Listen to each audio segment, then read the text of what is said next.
السلام عليكم ورحمة الله وبركاته.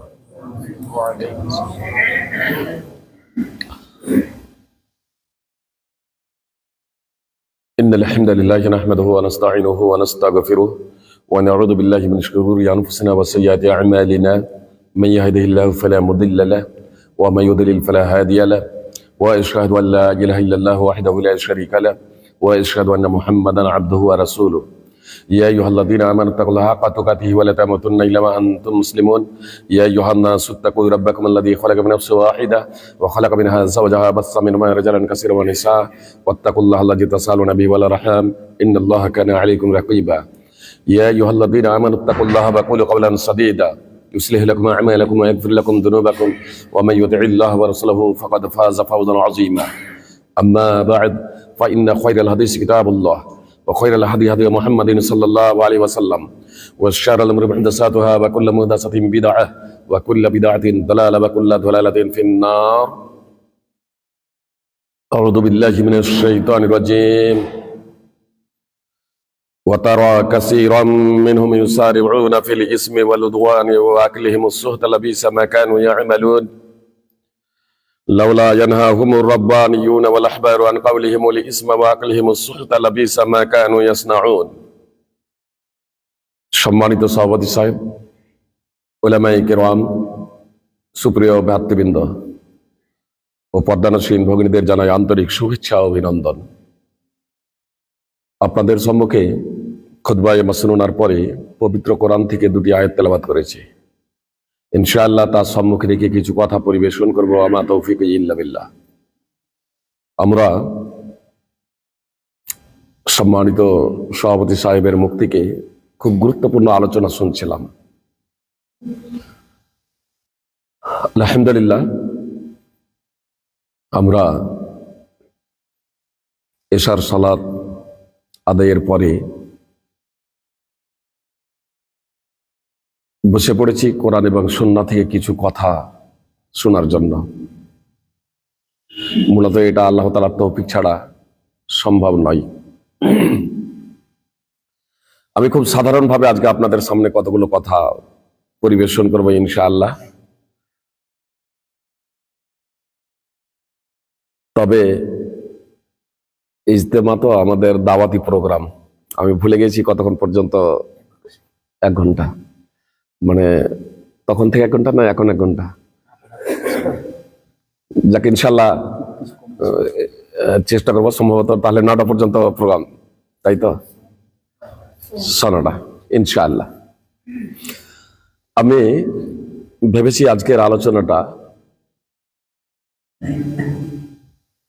ধাপে ধাপে দাওয়াকে কেন্দ্র করেই, দাওয়াত এবং তাবলীগকে কেন্দ্র করেই মূলত ধাপে ধাপে কয়েকটা স্তরে করার প্রচেষ্টা করব, যাতে আমাদের কাছে এটা স্পষ্ট হবে যে আমরা দাওয়াতের কাজ করব কেন এবং কারা করব। এর মাঝে অনেকগুলো আমাদের প্রশ্ন এসে থাকে এবং হয়তো শেখ সাহেবের ভাষণের মাধ্যমেও অনেকেই হয়তো মনে ভাবছি যে তাহলে আলেমদেরই কাজ, তারাই শুধু দাওয়াত এবং তাবলীগের কাজ করবেন, তারাই শুধু প্রচার এবং পাবলিসিটি করবেন, আমাদের তাহলে জনগণের দায়িত্ব এবং কর্তব্য নেই। একটা বিষয় সাধারণত চলে আসে। জি, এবং অনেক আলোচক বা অনেক আমরা আলেম যখন বক্তব্য রাখি, আসলে একটা প্রেক্ষাপট এবং একটা পরিস্থিতি,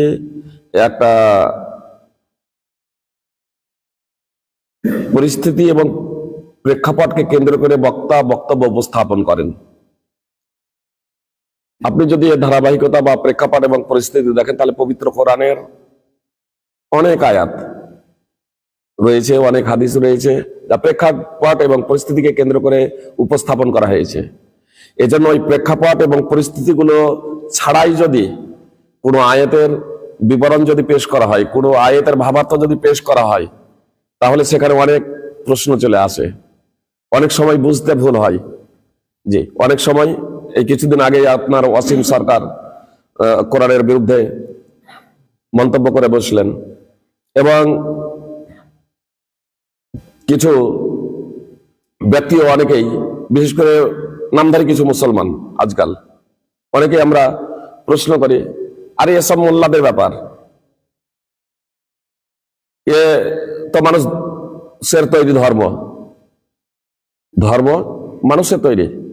জি, আপনার অল ইন্ডিয়া আহলে হাদিস কনফারেন্স যখন হয়, কথা প্রসঙ্গে যখন কথা চলে এলো, অল ইন্ডিয়া আহলে হাদিস যখন কনফারেন্স যখন হয়, আপনার আকিল আক্তার মাক্কি হাফিজাহুল্লাহ শেরকুন্ড আমাদের অন্তর্দ্বীপা চাঁদপুর ব্রিজ দক্ষিণ অন্তর্দ্বীপা প্রাথমিক বিদ্যালয়ে প্রোগ্রাম করেছিলেন। আপনার অল ইন্ডিয়া আহলে হাদিস কনফারেন্স সম্মেলন, যে আপনার জানকীনগর আমাদের পাকুড়ে হয়েছিল, সেই সম্মেলনকে কেন্দ্র করে তার কয়েকদিন আগে সেখানে একটা সভা করেছিলেন প্রাথমিক বিদ্যালয়ে। মুজাহিরুল হক, ইসলামপুর মার্কাজের মুজাহিরুল হক রাহিমাহুল্লাহ, তিনি ছিলেন অত্র সভার সভাপতি। তখন একজন মাস্টার হাই স্কুলের, ভাষাইবেগড় হাই স্কুলের, উনি তখন প্রধান শিক্ষক ছিলেন, বলছেন ধর্ম তো মানুষ নিজের তাগিদে সৃষ্টি করেছে। তিনি বলছেন ধর্ম মানুষ নিজের তাগিদে সৃষ্টি করেছে, ধর্ম মানুষের তৈরি। তিনি বলছেন মুসলমানরা আল্লাহ বলে, হিন্দুরা ভগবান বলে। তিনি বলছেন আমি বলি যে ভগবান আর আল্লাহকে আপোষে সাড়ু ভাইরা, নাউজুবিল্লাহি মিন যালিক। অজ্ঞতা থাকলে যা হয়। আমি একটা জাস্ট এক্সাম্পল দিলাম, একটা উদাহরণ দিলাম। এমনকি এই ব্যক্তি যখন যখন যাচ্ছে, তার জানাজার নামাজও হচ্ছে, জানাজার নামাজ ওলামায়ে কেরামি আবার পড়াচ্ছেন। তারা যে অবগত নন তা নয়, জানেন। কিছু কিছু ওলামায়ে কেরাম অবশ্য প্রতিবাদ করেছিলেন, মানে জানাজার স্পটে নয়। শুনলাম একজন মসজিদে ঘোষণা দিতে গেছিল, বলে যে ওই ব্যক্তির জানাজার ঘোষণা অন্তত আমি দিতে পারবো না, যে আল্লাহকে স্বীকারই করে না। বলা বাহুল্য, আজকে আমরা যে এখানে বসে পড়েছি, ইচ্ছা করলে চায়ের দোকানে বসতে পারতাম, বাড়িতে বিছানায় ঘুমাতে পারতাম, অনেক অনেক কিছু। গত কয়েকদিন হলোই একজন বক্তাই জিজ্ঞেস করছিলেন আমাকে যে ফাইজি সাহেব, যদি ইসলামী প্রকৃত শিক্ষা হয়, তাহলে যারা ইসলামী শিক্ষা অর্জন করেনি, ইসলামী শিক্ষায় যারা শিক্ষিত নয়, তারা কি শিক্ষিত নয়? তারা কি মূর্খ? তারা কি জাহেল? কি বলছেন? আমাকে বলছেন, স্বয়ং একজন বক্তা বলছেন, বক্তার ঘরে অনেকগুলো সব বসে আছে, একজন বলছেন। আমি শুধু তাকে বললাম যে অ্যারিস্টটল কে ছিলেন? বিশেষ করে যারা একটু শিক্ষিত, জেনারেল শিক্ষিত আর আলেম ওলামারা যারা একটু অধ্যয়ন করছেন, তারা খুব ভালোভাবে জানেন যে অ্যারিস্টটল হচ্ছেন একজন আন্তর্জাতিক বিজ্ঞানী। আমি বললাম যে অ্যারিস্টটল একজন আন্তর্জাতিক বিজ্ঞানী, তো অ্যারিস্টটল তিনি আত্মাকে স্বীকার করে গেছেন। আন্তর্জাতিক একজন বিজ্ঞানী আত্মাকে স্বীকার করছেন, আত্মার অস্তিত্বকে স্বীকার করছেন। অ্যারিস্টটল বিজ্ঞানের গুরু প্লেটো, তিনিও আত্মার স্বীকৃতি প্রদান করে গেছেন। তারও গুরু সক্রেটিস, তিনিও আত্মার স্বীকৃতি প্রদান করে গিয়েছেন। আমি বললাম কবে তারা মৃত্যুবরণ করেছেন? এই 21শ শতাব্দীতে এসেও যখন আমাদের শরীরের পার্টস গুলোকে পৃথক করে দেওয়া হয়, আবার জড়িয়ে দেওয়া হয়,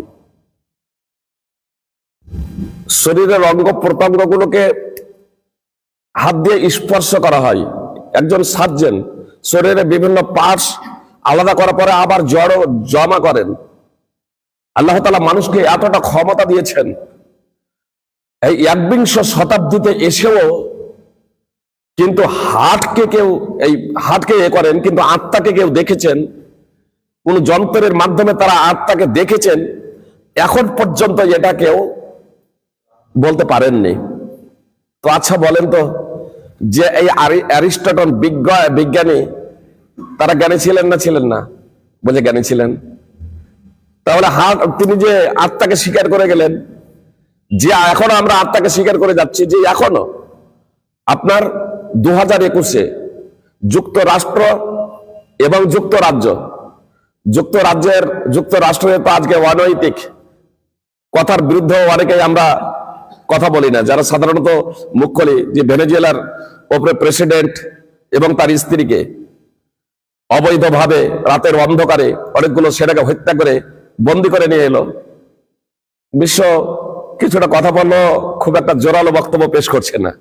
ইরানের উপরে আক্রমণ করার জন্য আবার কিন্তু জাহাজ পাঠাচ্ছে, যে পানি জাহাজ, যুদ্ধ জাহাজ পাঠাতে শুরু করে দিয়েছে। তো বলা বাহুল্য, সেই যুক্তরাষ্ট্রের বিজ্ঞানের দিক থেকেও আজকে যুক্তরাষ্ট্র এবং যুক্তরাজ্য এগিয়ে সার্বিকভাবে। তাই যুক্তরাষ্ট্র এবং যুক্তরাজ্যের বিজ্ঞানীরা গবেষণা করে 2021-এ প্রায় 30,000 মানুষের হার্ট নিয়ে গবেষণা করলেন। গবেষণা করার পরে তারা জানাচ্ছেন যে নিউরনস, ব্রেনের সেলস, চিন্তা ভাবনা, বুদ্ধিমত্তার যে সেলস, এগুলো হার্টে 40,000-এরও বেশি রয়েছে, 40,000-এরও বেশি। আর ব্রেনের সেলস থেকে হার্টের এই নিউরনস দ্বারা, এই সেলস দ্বারা যে চিন্তা ভাবনা, বোধ শক্তি, এই শক্তি, চেতনা ব্রেনের, মস্তিষ্কের থেকে, মাথার যে মগজ, এই মেধা, ব্রেনের যে সেলস, এর থেকে 5,000 গুণ বেশি। পবিত্র কোরআনে আজ থেকে প্রায় 1400 বছর আগে মুহাম্মদ সাল্লাল্লাহু আলাইহি সাল্লামের উপর আয়াত অবতীর্ণ করে আল্লাহ বলেছেন, লাহুম কুলুবুল লা ইয়াফকাহুনা বিহা, লাহুম কুলুবুল লা ইয়াফকাহুনা বিহা, যাদেরকে আল্লাহ তাআলা জাহান্নামে দেবেন, যাদেরকে আল্লাহ তাআলা জাহান্নামে দেবেন, তারা হচ্ছে এই ধরনের পুরুষ, এই ধরনের মানুষ এবং জিন, যাদের অন্তর আছে, হৃদয় আছে, হার্ট আছে, কিন্তু তা তারা বুঝে না। আসলে এই হার্টটাই হচ্ছে আত্মার স্থান। হার্টকে সেটা দেখা যাচ্ছে, হার্টকে স্পর্শ করা যাচ্ছে। আত্মাটা যেহেতু খুবই সূক্ষ্ম, এজন্য এখন পর্যন্ত বিজ্ঞানীরা বা কোন সার্জন সার্জারির মাধ্যমে, অপারেশনের মাধ্যমে, কোন যন্ত্রের মাধ্যমেও তারা দেখেছে, এ কথা তারা বলতে পারেনি। তো এটা তো একটা সৃষ্টি। 2022-এ যুক্তরাষ্ট্রের বিজ্ঞানীরা আবার গবেষণা করলেন। গবেষণা করার পরে তারা বলছেন যে আপনার হার্টের কাজ শুধু রক্ত সঞ্চালনই নয়, হার্টের কাজ শুধু রক্ত পাম্প করাই নয়, হার্টের কাজ শুধু রক্ত পাম্প করাই নয়, আপনার প্রত্যেক দিন 6,000 থেকে, বিজ্ঞানীরা জানাচ্ছেন 6,000 থেকে 6,500 লিটার রক্ত পাম্প করে হার্টে। আমাদের এই যে ছোট হার্ট দেখছেন, মানুষ যদি নিজের শরীরকে নিয়ে, এক একটা পার্টসকে নিয়ে যদি আমরা চিন্তা করি, তাহলে স্রষ্টাকে খুঁজে পেয়ে যাব। এজন্য আমি বলি যে নাস্তিক হচ্ছে সব থেকে বড় নির্বোধ, সব থেকে বড় জাহেল। যারা বলে যে স্রষ্টা নেই, কেউ যদি বলে টেবিলটা আছে কিন্তু এর আবিষ্কারক নেই, এর থেকে বড় জাহেল আর কে বলবেন? সামান্য টেবিলের যদি আবিষ্কারক যদি থাকে, তার যদি মিস্ত্রি থাকে, তো আসমান সহ, জমিন সহ, গ্রহ নক্ষত্র রাজি যা কিছু আছে, আর স্বয়ং আমরা এত উন্নত মানের সৃষ্টি, তো এর পিছনে কিছু নেই, কেউ নেই।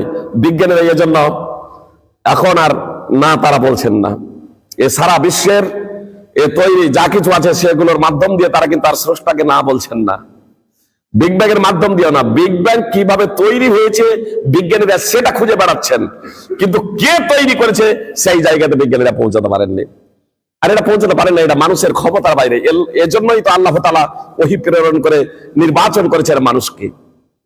আসমানের নিচে এবং পৃথিবীর বুকে যা কিছু আছে, এগুলো নিয়ে আমরা আমাদের মেধা দ্বারা চিন্তা ভাবনা করতে পারি, এগুলো দ্বারা আমরা গবেষণা করতে পারি।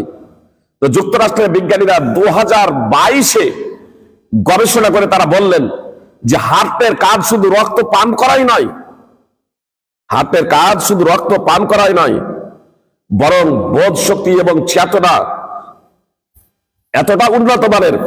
হার্ট, তারা বলছেন যে হার্ট যার যত শক্তিশালী, হার্ট যার যত ভালো, হার্ট যার যত সুস্থ, ব্রেন তার তত ভালো, ব্রেন তার তত সুস্থ।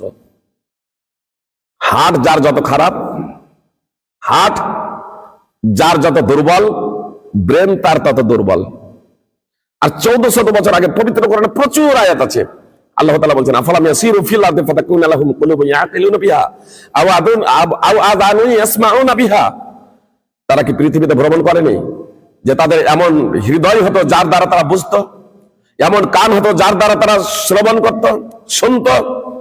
ফাইন্নাহা লা তা'মাল আবসার, বস্তুত চোখ তো অন্ধ হয় না, ওয়ালাকিন তা'মাল কুলুবুল্লাতী ফিস সুদূর, বরং বক্ষে স্থিত হৃদয় অন্ধ হয়। কোরআনের সাধারণ ভাবার্থ আপনাদের করলাম, সূরা হজ 22 নম্বর সূরা 46 নম্বর আয়াত। চোখ অন্ধ হয় না, চোখই তো অন্ধ হয়। কি বলছেন? অন্ধ তো চোখই হয়, অন্ধ তো চোখই হয়। আমরা তো দেখছি চোখ অন্ধ হচ্ছে, কিন্তু আল্লাহ কি বলছেন এখানে? বস্তুত চোখ অন্ধ হয় না, একটা প্রেক্ষাপটে বলছেন। শুধু এতটুকু যদি বলা হয়, যদি এতটুকু বলা হতো যে চোখ অন্ধ হয় না, তাহলে অবজেকশন আসতো, তাহলে প্রশ্ন আসতো। আপনার নাস্তিক ওয়া মুসলিম তারাও কিন্তু পবিত্র কোরআন অধ্যয়ন করে। দেখেন রাসূল সরকার সেও কোরআন অধ্যয়ন করেছে, কিন্তু ধারাবাহিকভাবে অধ্যয়ন করেনি, অথবা ইচ্ছাকৃতভাবে জনগণকে বিভ্রান্ত করার প্রচেষ্টা করেছে। অবশ্য অনেক অমুসলিম তার প্রতিবাদ করেছে, সে ক্ষমাও চেয়েছে, সেটা স্বতন্ত্র ব্যাপার। অনেক বিজ্ঞানী তারা কোরআন অধ্যয়ন করেছেন। জাপানের বিজ্ঞানী আতোশি কামাল আকুদা যখন কোরআনের একটা আয়াতের বঙ্গানুবাদ পড়লেন, সূরা হিজর 15 নম্বর সূরা 26 নম্বর আয়াতের যখন বঙ্গানুবাদ যখন তিনি পড়েছিলেন, তো তিনি মনে ভেবেছিলেন যে হয়তো মৌলবি মাওলানারা এটা করে দিয়েছে। জাপানের ভাষা তো আর আরবি নয়। তিনি সিরিয়া গেলেন, সিরিয়া যাওয়ার পরে আরবি ভাষা শিখলেন। আরবি ভাষা শিখেছিলেন মূলত পবিত্র কোরআনের ভুল ধরার জন্যই। এই জন্যই আরবি ভাষা শিখেছিলেন যে হয় পবিত্র কোরআনে ভুল, বা মৌলবি মাওলানারা কোরআনকে বিজ্ঞানের সাথে সামঞ্জস্য দিতে যাচ্ছেন, অথবা তিনি হেদায়েত পেয়ে যাবেন। দুটো অরিজিনাল বাস্তব সত্যটাকে জানার জন্য তিনি সিরিয়া গিয়েছিলেন, আরবি ভাষা নিজে শিখলেন। আরবি ভাষা শিখার পরে তিনি নিজে কোরআন অধ্যয়ন করলেন। মানব রহস্যের যখন ইতিহাস পবিত্র কোরআন থেকে যখন শুনলেন, পড়লেন, জানলেন, তিনি আগে যা পড়েছিলেন সেই বিষয়টা যখন দেখলেন যে এটা মৌলবি মাওলানাদের অপব্যাখ্যা না, বরং কোরআনে আল্লাহ যা 1400 বছর আগে বলেছেন সেটারই তারা বঙ্গানুবাদ করেছেন, ভাবার্থ বলেছেন।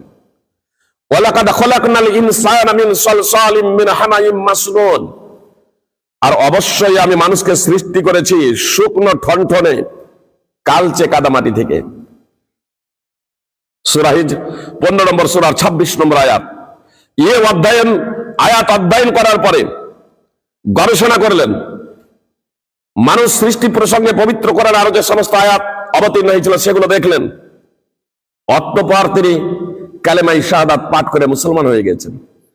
আপনারা গুগলে সার্চ করবেন বা ইন্টারনেটে সার্চ করবেন আতোশি কামাল আকুদা, বিজ্ঞানী আতোশি কামাল আকুদা কে, আপনাকে গুগল বলে দেবে। আপনাকে আজ গুগল বলে দেবে যে আতোশি কামাল আকুদা কে। আপনার মার্কিন বিজ্ঞানী, হার্ভার্ড বিশ্ববিদ্যালয়ের অধ্যাপক বিজ্ঞানী হেনরি ক্লাসেন, তিনিও আপনার গত রমজানের আগে কালেমায়ে শাহাদাত পাঠ করে মুসলমান হয়েছেন। তো এ তথ্য যদি বলতে এই দীর্ঘায়িত হবে, এ বলার প্রয়োজন নেই। শুধু আমি এজন্যই বললাম যে কিছু মুসলমানরাও যেহেতু আজকে ধর্মকে মনে করে এটা মৌলবীদের ব্যাপার, এটা মৌলবীদের ফ্যাক্টরিতে তৈরি করা। জেনে রাখবেন যে ধর্ম মৌলবীদের ফ্যাক্টরিতে তৈরি করা নয়। এই মৌলবি মাওলানারা হলো দ্বীনের হেফাজতকারী, দ্বীনের সংরক্ষণকারী। আলেম ওলামা যদি না থাকতো তাহলে দ্বীন টিকে থাকতো না এই পৃথিবীতে। দ্বীন একদিন শেষ হয়ে যাবে যদি আলেম ওলামা থাকবে না। মুহাম্মদ সাল্লাল্লাহু আলাইহি সাল্লামের স্পষ্ট বাণী, আবু সাঈদ আল খুদরি রাদিয়াল্লাহু তাআলা আনহু সূত্রে বর্ণিত, যে আলেমকে উঠিয়ে নেবার মাধ্যমে আল্লাহ তাআলা দ্বীনকে উঠিয়ে নেবেন। হাত্তা ইযা লাম ইবকি আলিমান, অবশেষে যখন কোনো আলেম থাকবে না, ইত্তাখাযান নাস রুসান জুহালা, তখন জনগণ মূর্খদেরকে, জাহেলদেরকে, জাহেল বলা হয়, মূর্খ বলা হয় আপনার কোরআন এবং হাদিসকে যারা কোরআন এবং হাদিসের ভাষাই বুঝে না। অনুবাদ, বঙ্গাণু, ব্যাখ্যা, বিশ্লেষণ নানা জনে নানা রকম করতে পারে। জি, কোরআন এবং সুন্নাহকে, আলেম তাকেই প্রকৃত অর্থে বলা হবে যিনি কোরআন এবং হাদিস কে গুরুর মাধ্যমে অর্জন করেছেন, গুরুর মাধ্যমে শিখেছেন। স্বয়ং মুহাম্মদ সাল্লাল্লাহু আলাইহি সাল্লাম জিবরিল আলাইহিস সালাম মারফতে জেনেছিলেন, স্বয়ং মুহাম্মদ সাল্লাল্লাহু আলাইহি সাল্লাম জিবরিল আলাইহিস সালাম মারফতে শুনেছিলেন, শুনে জেনে শিখেছিলেন মুহাম্মদ সাল্লাল্লাহু আলাইহি সাল্লাম। তো গুরুর মাধ্যমে যিনি জানবেন, মুহাম্মদ সাল্লাল্লাহু আলাইহি সাল্লাম রাসূল ছিলেন, পৃথিবীতে আর কেউ রাসূল আমরা হব না, কিন্তু আমরা মুহাম্মদ সাল্লাল্লাহু আলাইহি সাল্লামের উত্তরাধিকার হতে পারি। আমরা যে কেউ মুহাম্মদ সাল্লাল্লাহু আলাইহি সাল্লামের উত্তরাধিকারী হতে পারি। এর জন্য শর্ত হলো আমাদেরকে গুরুর মাধ্যমে কোরআন এবং সুন্নাহ অধ্যয়ন করা। তো আমি আপনাদেরকে বলছিলাম যে বিজ্ঞানীরাও স্বীকার করছেন আত্মার প্রসঙ্গটা, আত্মাকে, যে আত্মা আছে। আল্লাহ তাআলা বললেন যে চোখ অন্ধ হয় না, অন্ধ হয় বক্ষে স্থিত হৃদয়। আমরা কিন্তু দেখছি চোখ অন্ধ হয়। তা আমার বলার লক্ষ্য এবং উদ্দেশ্য হলো যে বিজ্ঞানীরা পবিত্র কোরআন পড়লেন, তারাও কিন্তু এই জায়গাতে এটাকে ভুল বললেন না। পবিত্র কোরআনের প্রায় 26টি আয়াতকে কেন্দ্র করে এখন পর্যন্ত পৃথিবীতে ইহুদি, খ্রিস্টান, নাস্তিক, মুশরিক, অনেক দার্শনিক, অনেক বিজ্ঞানী, অনেক মুসলমান তারা কোরআন অধ্যয়ন করেছেন। পবিত্র কোরআনে 6236টি আয়াত আছে। আমাদের সমাজে প্রচলিত হয় 6236টি পবিত্র কোরআন আয়াত আছে। তো এই আয়াতের মধ্যে মাত্র 26টি আয়াতকে প্রশ্নবিদ্ধ করেছে কিছু মানুষ তাদের বোধ শক্তির দুর্বলতার কারণে। অবশ্য জবাব দেওয়া হয়েছে, তারা নিশ্চুপ হয়ে গেছে। যে 26টি আয়াতকে তারা চিহ্নিত করেছে, সেই 26টি আয়াতের মধ্যে কিন্তু এই আয়াতটি নেই। সূরা হাজ 46 নম্বর সূরার 22 নম্বর সূরার 46 নম্বর আয়াতটি কিন্তু নাই। এর তাৎপর্য হলো যে আয়াতকে তারাও স্বীকার করে নিয়েছেন। শুধু মুসলমানরা, তারাও বুঝে নিয়েছে, তারাও বোঝার প্রচেষ্টা করেছেন যে চোখ তো বন্ধ হয় না, যে আল্লাহ তাআলা যে বললেন, এটা একটা প্রেক্ষাপটে, ভ্রমণ ইত্যাদি প্রেক্ষাপটে যে কথাটা যে বললেন, তো এটা আসলে বাস্তবে তারাও স্বীকার করে নিয়েছেন। তো বলবেন যে চোখই তো অন্ধ হয়। তো আসলে শিক্ষা মানে আল্লাহ কি বললেন, তারা কি ভ্রমণ করেনি? যদি ভ্রমণ করত, তারা কি ভ্রমণ করেনি যে তাদের এমন হৃদয় হতো যা দ্বারা তারা বুঝতো, এমন কান হতো যারা দ্বারা শুনতো? এ দ্বারা আল্লাহ তাআলা বোঝাতে চাইছেন যে পৃথিবীতে আল্লাহ তাআলা বিভিন্ন সময় বিভিন্ন জাতির উপরে যে পরীক্ষা, বিভিন্ন জাতির যে পরীক্ষা নিয়েছিলেন, বিভিন্ন জাতির উপরে যে বিপর্যয় নেমে এসেছিল, বিভিন্ন জাতি যে পরীক্ষার সম্মুখীন হয়েছিল, বিভিন্ন জাতি যে আল্লাহ তাআলার গজব এবং শাস্তির কবলে পড়েছিল, এই চিত্রগুলো যদি তারা দেখতো, তাহলে সেখান থেকে অবশ্যই তারা জ্ঞান আহরণ করতে পারত, উপলব্ধি করতে পারত, তারা কানে শুনে সেটা বুঝতে পারত। তারপরে আল্লাহ তাআলা বলছেন যে এরা দেখেও যখন হৃদয়ে অনুধাবন যখন করতে যখন এটা পারছে না, কানে শুনেও তা থেকে যখন শিক্ষা যখন গ্রহণ যখন করতে পারছে না, তো আল্লাহ তাআলা বলছেন আসলে চোখ তো অন্ধ হয় না, হৃদয় অন্ধ হয়। মানে চোখ অন্ধ হলেও মানুষ উপকৃত হতে পারে। আসলে এই পৃথিবীতে যা কিছু আছে এগুলোকে দেখা যায় এই চোখ দ্বারা, কিন্তু এগুলো থেকে মূল যে বিষয়টা উপলব্ধি করা যায় সেটা হচ্ছে হৃদয় দ্বারা। 3 নেত্র, জ্ঞান চক্ষু। তাই জ্ঞান চক্ষু যদি কারো যদি অন্ধ যদি হয়ে যায়, তাহলে সে হক ও বাতিলের মাঝে পার্থক্য নির্ণয় করতে পারে না। দেখুন এই বিষয়টা, যে একটা আত্মা একটা সৃষ্টি, আত্মা হলো একটা সৃষ্টি, আল্লাহ তাআলার আমর, আল্লাহ তাআলার নির্দেশ।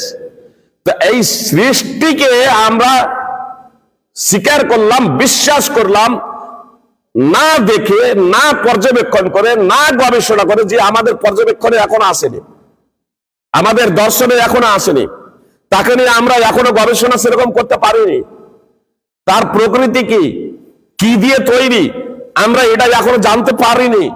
তারপরেও আমরা এই সৃষ্টিকে বিশ্বাস করেছি, বিজ্ঞানীরা স্বীকৃতি প্রদান করেছি।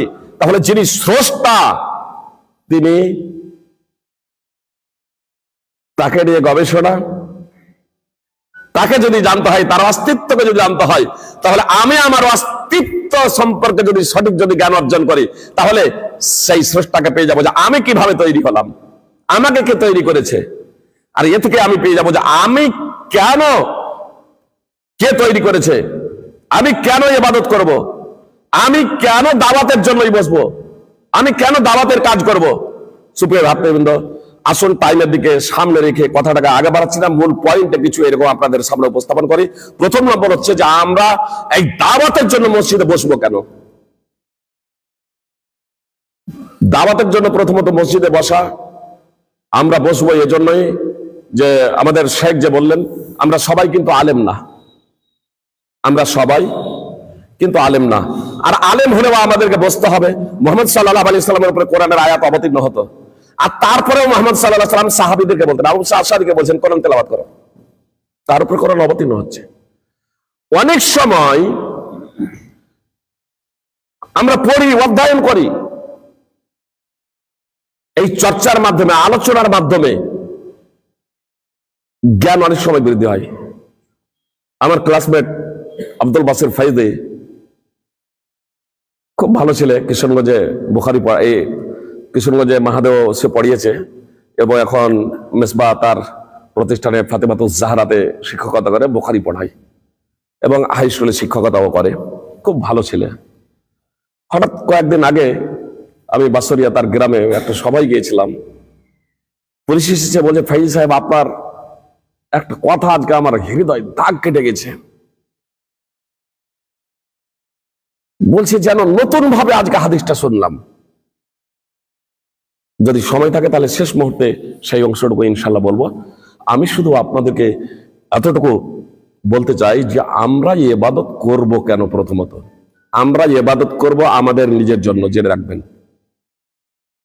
টাইম যেহেতু সংক্ষিপ্ত, সহিহ মুসলিমে এই প্রসঙ্গে হাদিস রয়েছে। আবু যর রাদিয়াল্লাহু তাআলা আনহু বর্ণনাকারী, রাসূল সাল্লাল্লাহু আলাইহি ওয়াসাল্লাম বলেছেন, মানুষ এবং জিনেদের আদি অন্ত, মানে আগের এবং পরের, আগের এবং পরের, শুরু এবং শেষের যত মানুষ আছে, সমস্ত মানুষ এবং জিনেদের মধ্যে যত মানুষ এবং জিন আছে, সমস্ত মানুষ এবং জিনেদের মধ্যে যার অন্তরটা সব থেকে নির্মল, যার অন্তরটা সব থেকে স্বচ্ছ, যার অন্তরটা সব থেকে পবিত্র এবং আল্লাহ তাআলার ভয়ে ভীত, আল্লাহ তাআলার যত স্বচ্ছ এবং নির্মল হবে তত ভয়ে ভীত হবে। তো এই ধরনের ব্যক্তির মতো যদি সমস্ত মানুষ শুরু থেকে নিয়ে শেষ অবধি সমস্ত মানুষ এবং জিন সবারই অন্তরটা যদি এই ধরনের স্বচ্ছ, নির্মল এবং আল্লাহ তাআলার ভয়ে ভীত হয়ে যায়, তাহলে আল্লাহ তাআলার রাজত্বে বিন্দু মাত্র বৃদ্ধি হবে না। আর জিন মানুষ আদি অন্ত, শুরু এবং শেষ সকলেই মিলে পৃথিবীর সব থেকে খারাপ ব্যক্তির নেই যদি কারো অন্তরটা হয়ে যায়, খারাপ ব্যক্তির অন্তরের নেই যদি কারো, সকলের অন্তরগুলো ওই রকম হয়ে যায়, আর আল্লাহ তাআলার বিরুদ্ধাচরণ করে, ইবাদত যদি না করে, গুনাহ যদি করে, তাহলে আল্লাহ তাআলার বিন্দু মাত্র রাজত্বে ঘাটতি হবে না। তাহলে বৃদ্ধিও হবে না, ঘাটতি হবে না। তাহলে ইবাদত করব কেন? ইবাদত করব আমাদের নিজেদের লাভের জন্য। ইবাদত করব আমরা আমাদের নিজেদের লাভের কারণে, কারণ আল্লাহ তাআলা আমাদেরকে তার ইবাদতের জন্যই সৃষ্টি করেছেন। ওয়া খালাকতুল জিন্না ওয়াল ইনসা ইল্লা লিয়াবুদুন। আল্লাহ বলছেন মানুষ এবং জিনকে একমাত্র আমার ইবাদতের জন্য, অর্থাৎ আমার একত্বের জন্য, তাওহীদের জন্য আমি মানুষ এবং জিনকে সৃষ্টি করেছি। অতএব যে লক্ষ্য এবং উদ্দেশ্যে আল্লাহ তাআলা আমাদেরকে সৃষ্টি করেছেন সেটা হচ্ছে গৌণ। গায় আমরা যারা সাধারণত গায় আমরা কি জন্য কিনি? গাই কিনি দুধের জন্য, গাভী কিনি দুধের জন্য। দুধের জন্য, দুধটা হলো আমাদের মেন লক্ষ্য এবং উদ্দেশ্য। কিন্তু গোবরটা আমরা পাবো ফ্রি, তারও আবার অনেক উপকার রয়েছে। তা আল্লাহ আমাদেরকে সৃষ্টি করেছেন একমাত্র তার দাসত্বের জন্য, আর তাতেও আমাদের লাভ। আল্লাহর এতে বিন্দু মাত্র রাজত্বে বৃদ্ধি হবে না। রাসূলুল্লাহ সাল্লাল্লাহু আলাইহি ওয়াসাল্লাম বলেছেন, মান ক্বালা সুবহানাল্লাহি ওয়া বিহামদিহি ফি ইয়াউমিন মিয়াতা মাররাতিন হুত্তাত খাতায়াহ ওয়া ইন কানাত মিসলা জাবাদিল বাহর। বুখারীর বর্ণনা, হাদিস নম্বর 6405। রাসূল সাল্লাল্লাহু আলাইহি ওয়াসাল্লাম বলছেন, দিনে যে ব্যক্তি 100 বার সুবহানাল্লাহি ওয়া বিহামদিহি পাঠ করবে, তার সমুদ্রের ফেনা পরিমাণ গুনাহ হলেও তা আল্লাহ তাআলা ক্ষমা করে দেবেন। সুবহানাল্লাহ। তো ইবাদত করলাম কি? জিকির একটা ইবাদত। ইবাদত করলাম, ইবাদত করবেন আপনি, আর গুনাহ মাফ হবে কার? আপনার। লাভটা কার? আপনি আল্লাহ তাআলার পবিত্র ঘোষণা করেন আর না করেন, আল্লাহ তাআলার প্রশংসা করেন আর না করেন, তিনি পবিত্র। সকল ত্রুটি বিচ্যুতি থেকে তিনি পবিত্র, এবং যত প্রশংসা আছে যাবতীয় প্রশংসার একমাত্র মালিক আল্লাহ তাআলা। অথচ আপনি সুবহানাল্লাহি ওয়া বিহামদিহি ছোট্ট একটা বাক্য বলছেন, নবী সাল্লাল্লাহু আলাইহি ওয়াসাল্লাম বলছেন, দিনে যে কেউ 100 বার পাঠ করবে তো আল্লাহ তাআলা তার সমুদ্রের ফেনা পরিমাণ পাপ হলেও আল্লাহ তাআলা ক্ষমা করে দেবেন। অবশ্য জেনে রাখবেন, এই পাপগুলো ছোট ছোট পাপ। ছোট পাপ যদি না থাকে, বড় পাপগুলো তাহলে হালকা হয়ে যাবে ইনশাআল্লাহ। ছোট পাপ, বড় পাপের জন্য একাগ্রচিত্তে তওবা এবং আল্লাহ তাআলার কাছে ক্ষমা প্রার্থনা করতে হবে। তাহলে ইবাদত করব আমরা এজন্যই যা আমাদের নিজের লাভের জন্য। আচ্ছা, এখানে দ্বিতীয় প্রশ্নে চলে আসি। ইবাদত তো করবো, তাহলে আমার নিজের ইবাদতের জন্য যথেষ্ট ছিল? 5 ওয়াক্তের নামাজ পড়বো, রোজা রাখবো, দান খয়রাত করবো ইত্যাদি যথেষ্ট ছিল আমার জন্য? আমি দাওয়াতের কাজ করবো কেন? যে দাওয়াতের কাজ করবো আমাদের নিজেদের জন্য। দাওয়াতের কাজ করবো কেন? আমাদের নিজেদের জন্য। আল্লাহ তাআলা বলছেন, ওয়া তারা কাসীরাম মিনহুম ইউসারিউনা ফিল ইসমি ওয়াল উদওয়ানি ওয়া আকলিহিম আস-সুহতা লাবিসা মা কানু ইয়ামালুন। আর তুমি তাদের মধ্য থেকে অনেককে দেখতে পাবে যে তারা পাপে সীমালঙ্ঘনে এবং হারাম ভক্ষণে ছুটোছুটি করছে। তারা যা করছে নিশ্চয়ই তা কতই না মন্দ। আল্লাহ তাআলা সাধারণ মানুষদের কথা উল্লেখ করছেন এখানে। এখানে ইহুদিদের কথা উল্লেখ করেছেন, ইহুদিদের সাধারণ মানুষদের। পরবর্তীতে ইহুদের ধর্মীয় পণ্ডিত এবং মাশাইখদের কথা উল্লেখ করেছেন। কেউ কেউ বলেছেন ইহুদিদের ধর্মীয় পণ্ডিত এবং খ্রিস্টানদের ধর্মীয় পণ্ডিতদের কথা উল্লেখ করেছেন। আল্লাহ তাআলা তার পরের আয়াতে বলছেন, লাউলা ইয়ানহাহুমুর রাব্বানিউনা ওয়াল আহবারু আন কাউলিহিমুল ইসমা ওয়া আকলিহিমুস সুহতা লাবিসা মা কানু ইয়াসনাউন। কেন তাদেরকে রব্বানি ও ধর্মবিদগণ তাদের পাপের কথাও হারাম ভক্ষণ থেকে নিষেধ করে না? তারা যা করছে নিশ্চয়ই তা কতই না মন্দ। আল্লাহ তাআলা ওখানে সাধারণ মানুষদের কথা বললেন এর আগে সূরা মাইদার 62 নম্বর আয়াতে। সাধারণ মানুষেরা যে পাপ কাজ করছে, সীমালঙ্ঘন করছে, হারাম ভক্ষণ করছে, তো আল্লাহ তাআলা তাদের ক্ষেত্রে বলছেন যে তারা মন্দ কাজ করছে, তারা মন্দ কাজ করছে। আর পরের আয়াতে আল্লাহ তাআলা বলছেন যে ধর্মবিদগণ, রব্বানিগণ, মাশায়েখগণ, আর খুব যদি সাধারণ অর্থ করবো মনে করি তাহলে আলেম ওলামা এবং আল্লাহ ভীরু। আলেম ওলামা ধর্মীয় পণ্ডিত এবং আল্লাহ ভীরু সাধারণ মুসাল্লি, সাধারণ নামাজি, সাধারণ দিনদার। এরা তাদেরকে মিথ্যা কথা বলতে এবং হারাম ভক্ষণ করতে নিষেধ করে না কেন? তারপরে বলছেন লাবিসা মা কানু ইয়াসনাউন, তারা যা করছে নিশ্চয়ই তা কতই না মন্দ। কারা? জনগণরা করছে, হারাম খাচ্ছে, অবৈধ ভক্ষণ করছে, সীমালঙ্ঘন করছে। জনগণ পাপ কাজ করছে, সীমালঙ্ঘন করছে, হারাম ভক্ষণ করছে, তারা তো পাপ কাজ করছে। সেখানে আল্লাহ বললেন মন্দ কাজ তারা করছে। পরের আয়াতে আল্লাহ বলছেন যে ধর্মীয় পণ্ডিত এবং যারা নামাজি, আল্লাহ ভীরু এবং ধর্মীয় পণ্ডিত, এরা কাদেরকে? ওই লোকগুলোকে যারা পাপাচারে নিমজ্জিত, যারা হারাম ভক্ষণে দৌড়াদৌড়ি করছে, যারা মিথ্যা কথা বলছে, সীমালঙ্ঘন করছে, তাদেরকে এরা বাধা দেয় না কেন? আমাদের উপরে যদি সাধারণ ফিট করি, কোরআনের আয়াত করে উপন্যাস বা গল্প বা নাটক নয়, এখান থেকে জ্ঞান আহরণের জন্য আল্লাহ তাআলা বর্ণনা করেছেন। এখান থেকে জ্ঞান আহরণের জন্য আমাদের জন্য এটা শিক্ষা। সাধারণ মানুষ আর পাপাচারে নিমজ্জিত, পাপাচারে হাবুডুবু খাচ্ছে। আমরা আলেম ওলামা এবং আপনারা নামাজি, আপনারা ওই হারাম থেকে বিরত আছেন। মূলত আমাদেরকেই আল্লাহ তাআলা এখান থেকে শিক্ষা দিতে বলছেন যে আমরা যে চুপ করে আছি, আমরা যদি ওই জনগণকে যদি বাধা প্রদান না করি, তা আমাদের এই বাধা প্রদান না করাটাকে আল্লাহ তাআলা বলছেন যে এটা হচ্ছে মন্দ কাজ।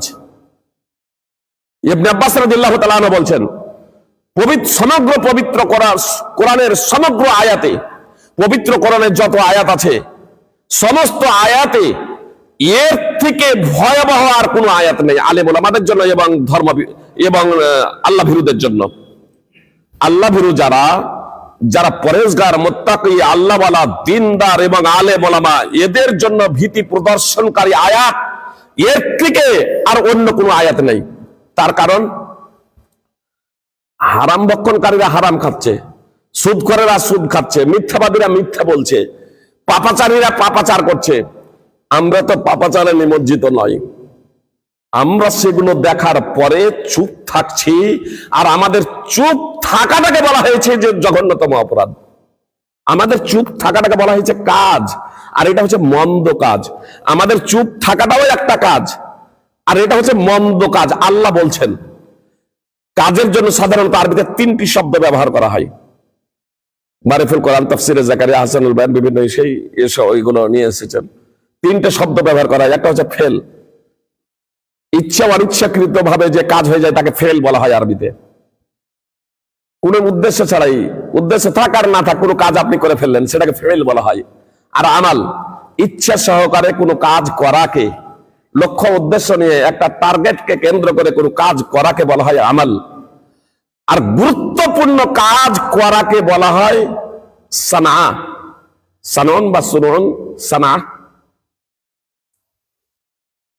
তো এই সানন কাজ, গুরুত্বপূর্ণ কাজ, দক্ষ জন্য এই সানন, সানাতুন, সুনন এ শব্দ ব্যবহৃত হয়ে থাকে। সানা ইয়াসনাউ। তো আল্লাহ তাআলা আলেম ওলামা এবং যারা আল্লাহ ভীরু এদের চুপ থাকাকে ইয়াসনাউ শব্দ দিয়ে ব্যবহার করেছেন, যা সানা থেকে এসেছে, যা সানান শব্দ থেকে এসেছে। সানা ইয়াসনাউ থেকে এসেছে সানান, এই সানান শব্দ থেকে যে এসেছে, অর্থাৎ গুরুত্বপূর্ণ। এদের চুপ থাকাটা হচ্ছে অত্যন্ত গর্হিত কাজ। এর দ্বারা বোঝাতে চাইছেন আল্লাহ তাআলা যে এদের চুপ থাকা হচ্ছে অত্যন্ত গর্হিত কাজ। তো আমরা দাওয়াতের কাজ করব কেন? সমাজ সংশোধনের কাজ করব কেন? জেনে রাখবেন, তাদের জন্য তো এক আমরা হিতাকাঙ্ক্ষী কল্যাণকামী। শুধু তাই নয়, বরং তার থেকে বড় নিজের বাঁচার জন্য, নিজেদের বাঁচার জন্য, নিজেদের মুক্তির জন্য। একদা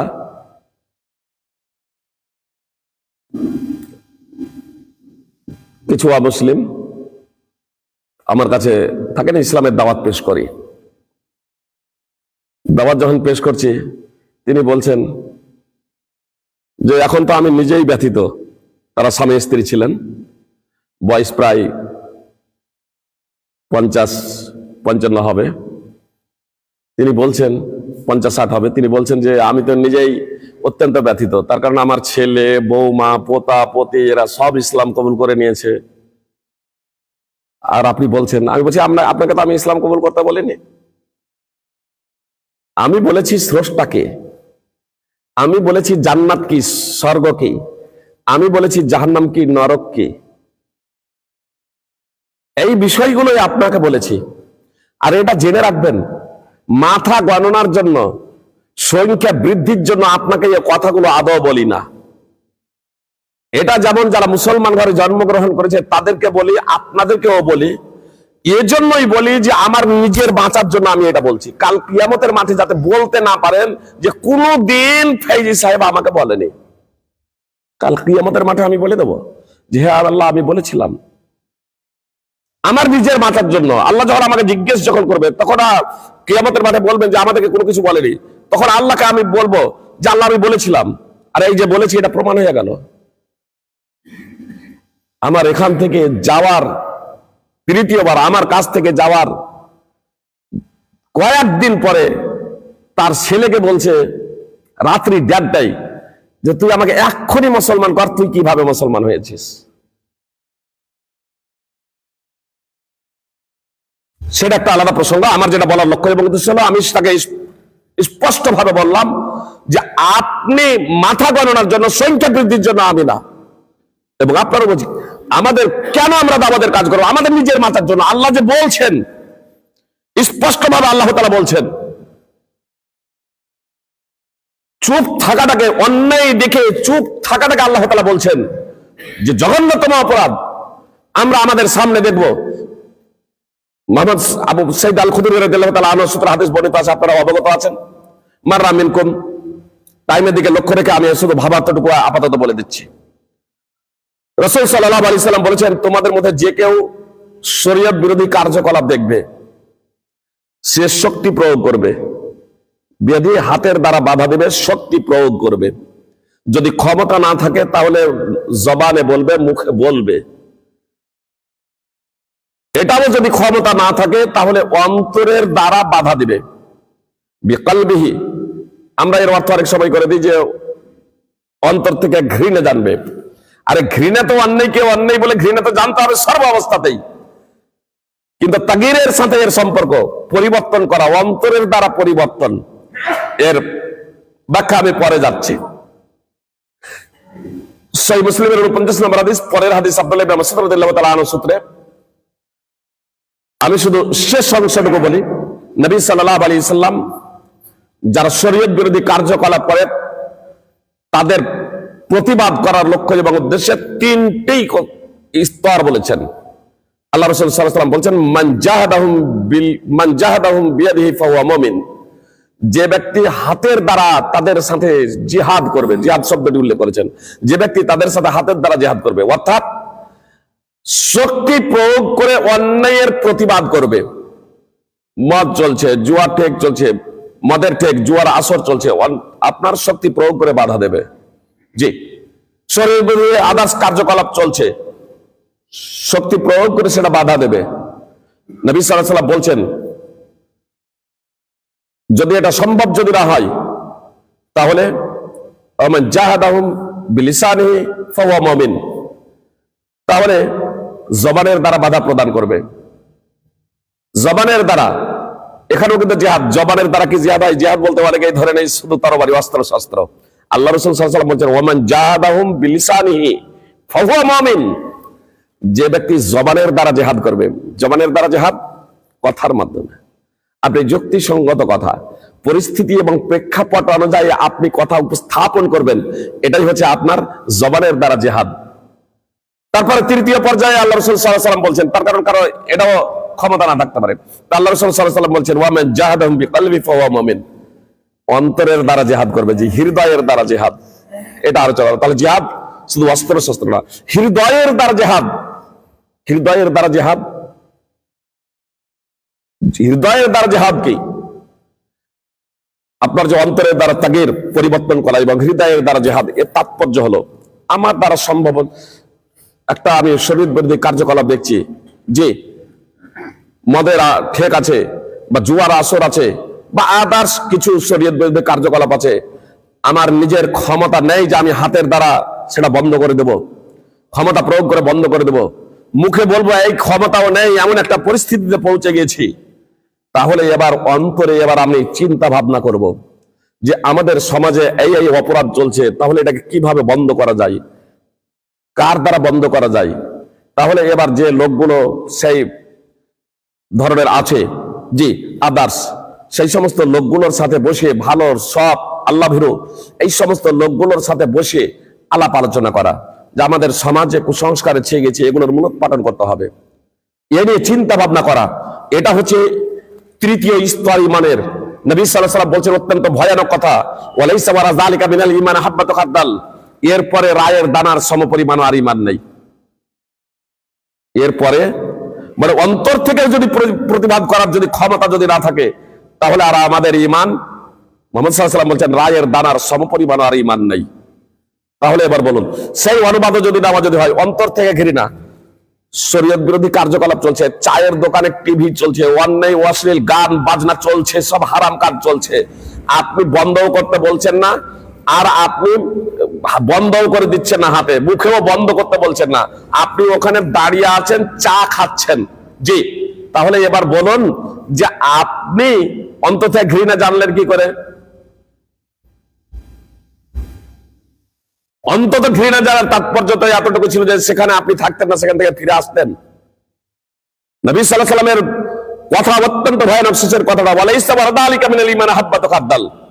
যদি আগের আবু সাঈদের বর্ণনায় ছিল যালিকা দাফুল ঈমান, এটা হচ্ছে ঈমানের নিম্নতর স্তর, কিন্তু অত্র হাদিস আব্দুল্লাহ ইবনে মাসউদের হাদিসে আছে ওয়ালাইসা ওয়ারা যালিকা মিনাল ঈমান হাব্বাতু খারদাল, এরপরে রায়ের দানার সমপরিমাণ আর ঈমান নাই। রাসূল সাল্লাল্লাহু আলাইহি ওয়াসাল্লামের এই বাণীটি আমাদেরকে ভাবতে বাধ্য করবে, যদি প্রকৃত অর্থে যদি আমরা যদি ঈমানদার হই, তাহলে আমরা দাওয়াতের কাজ করব কেন? আমরা আমাদের দাওয়াতের কাজ করব মূলত আমাদের নিজেদের বাঁচার লক্ষ্য এবং উদ্দেশ্যে, আমাদের নিজের মুক্তির লক্ষ্য এবং উদ্দেশ্যে।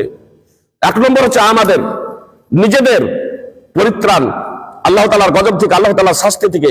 আল্লাহ তাআলা বলছেন ওয়াত্তাকু ফিতনাতাল লা তুসিবানাল্লাযিনা যালামু মিনকুম খাসসা ওয়া আলামু আন্নাল্লাহা শাদীদুল ইকাব।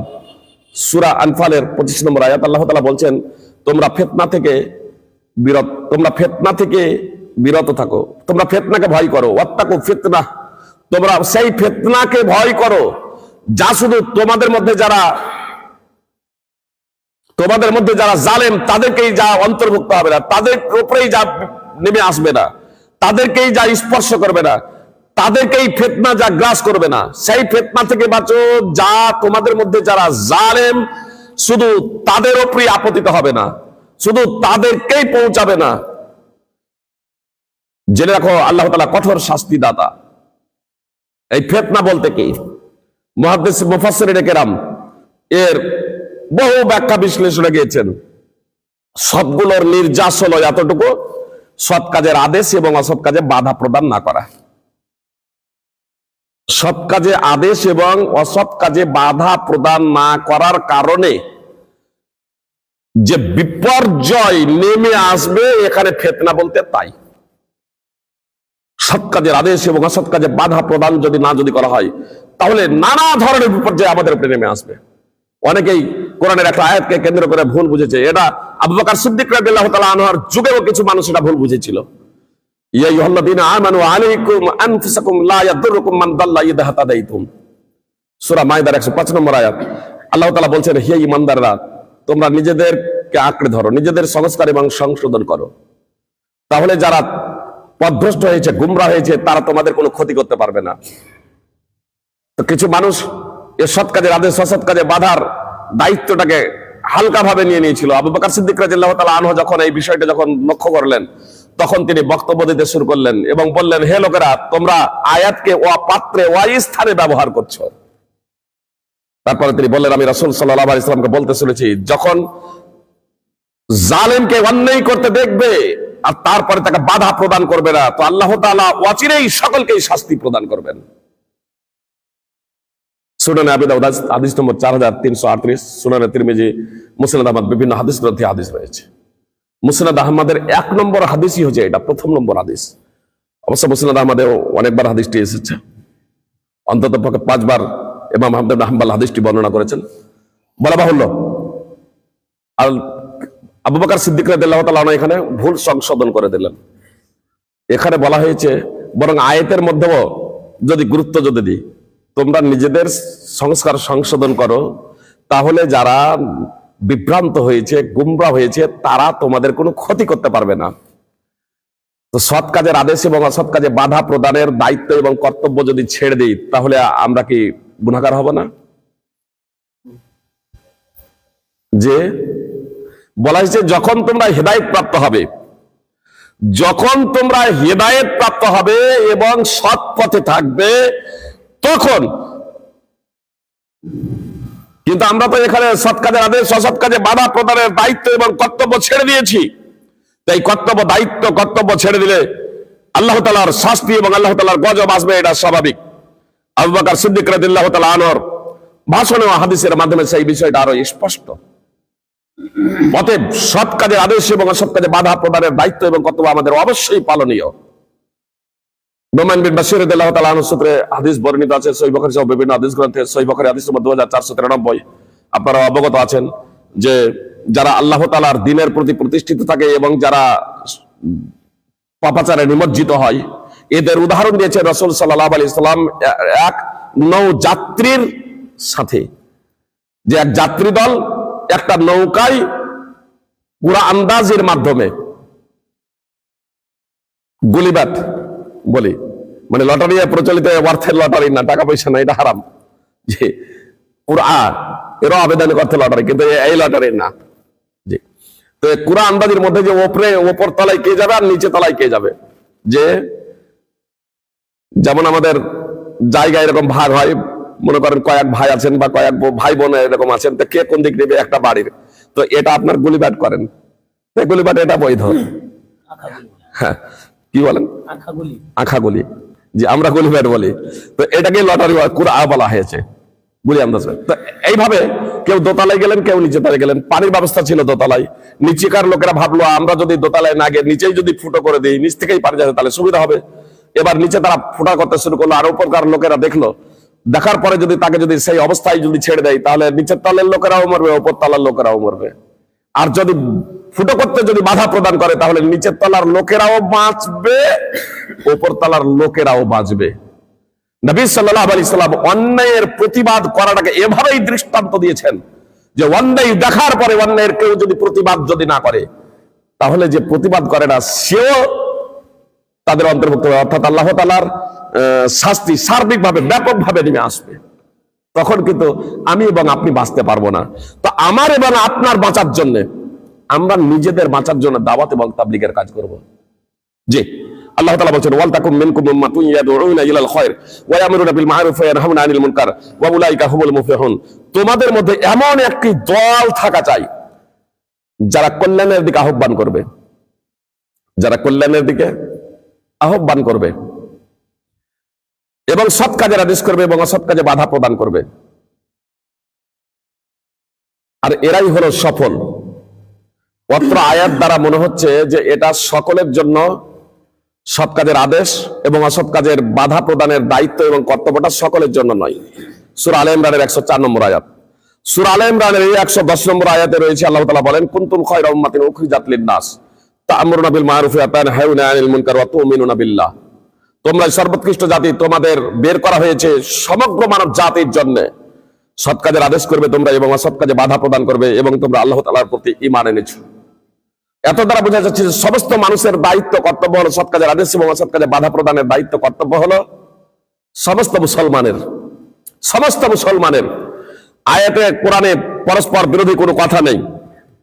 আসলে প্রথম আয়াত দ্বারা মিনকুম যে বলা হয়েছে তোমাদের মধ্যে একটি দল, তো মিন এখানে যদি বানিয়া যদি নেওয়া হয়, যখন বা দিয়ে নিব তবে এই জিয়া তোমাদের মধ্যে মানে কিছু একটা দল, তখন মানে পরস্পর বিরোধী মনে হবে।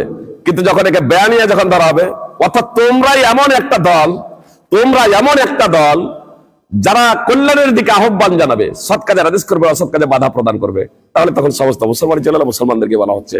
এক। দ্বিতীয় নম্বর হচ্ছে ইমাম ইবনে কাসির রাহিমাহুল্লাহ অত্র আয়াতের ব্যাখ্যাতে লিখছেন ওয়াল মাকসুদ মিন হাযিহিল আয়া আন তাকুনা ফিরকাতুম মিন হাযিহিল উম্মতি মুতাসাদ্দিয়াতান লিহাদা শান ওয়া ইন কানা ওয়াজিবান আলা কুল্লি ফারদিন মিনাল উম্মতি বিহাসবিহি। ওয়াল তাকুম মিনকুম তোমাদের মধ্যে একটি দল, এই আয়াতের ব্যাখ্যায় তিনি লিখছেন যে অত্র আয়াত দ্বারা উদ্দেশ্য হলো যে উম্মতের মধ্যে এমন একটি দল থাকবে যারা সদা সর্বদা মানুষকে সৎ কাজের দিকে আহ্বানের জন্য এবং অসৎ কাজে বাধা প্রদানের জন্য নিয়োজিত থাকবে। এদের সর্বক্ষণ চিন্তা ভাবনা হবে, এদের জীবনের মূল লক্ষ্য এবং উদ্দেশ্যই হয়ে যাবে জাতিকে কিভাবে পাপাচার থেকে বাঁচানো যায়। যেমন নবী রাসূলগণের সদা সর্বদা চিন্তা ভাবনা ছিল জাতিকে কিভাবে বাঁচাবেন, জাহান্নাম থেকে কিভাবে বাঁচাবেন। এটা ছিল একজন নবী এবং রাসূলদের মূল লক্ষ্য এবং উদ্দেশ্য। তো একটা টিম থাকবে যাদের চিন্তা ভাবনাই থাকবে যে দিন রাত এরা কঠোর পরিশ্রম করে যাবে একমাত্র জাতিকে বাঁচানোর লক্ষ্য এবং উদ্দেশ্যে। সৎ কাজের আদেশ এবং অসৎ কাজে বাধা প্রদানের লক্ষ্য উদ্দেশ্যে এদের সদা সর্বদা চিন্তা ভাবনা। যদিও প্রত্যেকের এই উম্মতের প্রত্যেকের আপন আপন সামর্থ্য অনুযায়ী সৎ কাজের আদেশ এবং অসৎ কাজে বাধা প্রদানের দায়িত্বটি হলো ওয়াজিব, অপরিহার্য। একটা উদাহরণ দিই। জি, এবার সার্বিকভাবে টাইমার কয়েক মিনিট আছে, কথা খুব মনোযোগ দিয়ে শুনুন, এর মধ্যেই চলে আসবে যে মেন মানে আলেম ওলামা, এই যে যারা এই কাজ সদা সর্বদা চিন্তা ভাবনা একমাত্র জাতিকে সঠিক পথে নিয়ে আসা, কল্যাণের দিকে আহ্বান করা, জাহান্নাম থেকে তাদেরকে বাঁচানো, জান্নাতের পথে তাদেরকে নিয়ে যাওয়া, আল্লাহ তাআলার ক্রোধ থেকে তাদেরকে বাঁচানো, আল্লাহ তাআলার সন্তুষ্টি অর্জনের পথে তাদেরকে পরিচালিত করা, এ নিয়ে সদা সর্বদা চিন্তা ভাবনা করবে জাতির মধ্যে একমাত্র আলেম সমাজ। ফতোয়া ফরায়েজ এ দায়িত্ব কর্তব্য একমাত্র আলেম ওলামার। ফতোয়া দিবেন একমাত্র আলেম ওলামা। আর জনসাধারণ এরা হবে এদের সহায়ক, এরা হবে এদের সহায়ক, সাহায্যকারী। জি, আপনারা যদি সহযোগিতা না করতেন তাহলে আমি এখানে আসতে পারতাম না। দ্বিতীয়ত, প্রত্যেকের দায়িত্ব এবং কর্তব্য, আলেম তিনি বক্তব্য দেবেন, তিনি সমাজ সংশোধনের জন্য তিনি কথা বলবেন, তিনি ফতোয়া প্রদান করবেন। আপনি শুনলেন 5 ওয়াক্তের নামাজ কম্পালসারি পড়তেই হবে, মদ, জুয়া, লটারি, সুদ, ঘুষ ইত্যাদি হারাম, যেগুলো কম্পালসারি বিষয় আপনি জানলেন। আজান হয়ে গেছে, মুয়াজ্জিন ডাক দিচ্ছেন হাইয়া আলাস সালাহ, হাইয়া আলাল ফালাহ। সৎ কাজের আদেশ এবং অসৎ কাজে বাধা অবশ্যই। নামাজ প্রতিষ্ঠার থেকে বড় আর সৎ কাজ কি হতে পারে একজন ইমানদারের জন্য? লা ইলাহা ইল্লাল্লাহ সব থেকে বড় সৎ কাজ।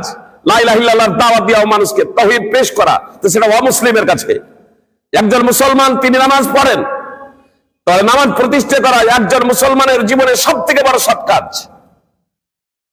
এখন আপনি, আপনার কানে আওয়াজ পৌঁছে গিয়েছে, আপনার স্ত্রী, আপনার ছেলে এবং মেয়ে তারা বিভোর ঘুমে ঘুমিয়ে আছে, আপনার কানে আওয়াজ পৌঁছে গিয়েছে, মুয়াজ্জিন ডাক দিচ্ছেন হাইয়া আলাস সালাহ, হাইয়া আলাল ফালাহ।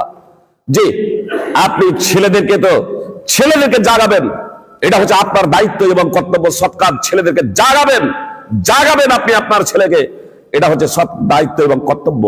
জি, নামাজ পড়ার জন্য এবার আপনি স্ত্রীকে জাগাবেন, মেয়েকে জাগাবেন, এটা আপনার দায়িত্ব কর্তব্য। প্রত্যেক মুসলমানের এটা দায়িত্ব কর্তব্য। জি, প্রত্যেক মুসলমানের এটা দায়িত্ব কর্তব্য। এই নয় যে এবার আলেমকেও যেতে হবে আপনার জায়গাতে, আপনার বাড়ি। এটাও সৎ কাজ। ঘুমিয়ে আছে, যে তাকে জাগান। ঘুম ভেঙে গিয়েছে, বসে আছে, আজান হয়ে গেছে, বসে আছে, এখনো মোবাইল নাড়ছে ছেলেরা, মেয়েরা ওযুর জন্য এখনো প্রস্তুতি নিচ্ছে না।